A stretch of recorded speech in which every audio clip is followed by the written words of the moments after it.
Sejak kapan umat Islam menyelenggarakan salat Id di lapangan? Mari kita bahas.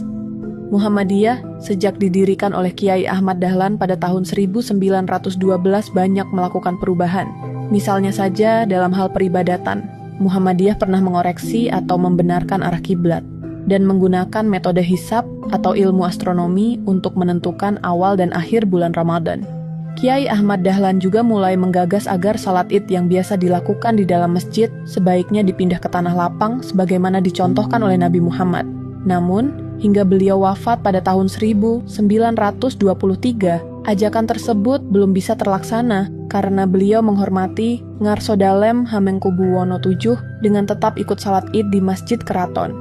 Baru pada tahun 1925, Muhammadiyah di bawah kepemimpinan Kiai Ibrahim berhasil menggelar salat Idul Fitri di lapangan terbuka atas seizin Ngarso Dalem. Yang bertindak sebagai imam adalah Kiai Ibrahim Huft Bestur atau Ketua PP Muhammadiyah, dan sebagai khatib adalah Kiai Wasol yang waktu itu menjadi Ketua Tabligh Muhammadiyah. Pelaksanaan salat Id di lapangan pada waktu itu banyak ditentang. Bahkan, pemerintah kolonial Belanda menganggap pelaksanaan salat di lapangan terbuka mengganggu ketertiban umum.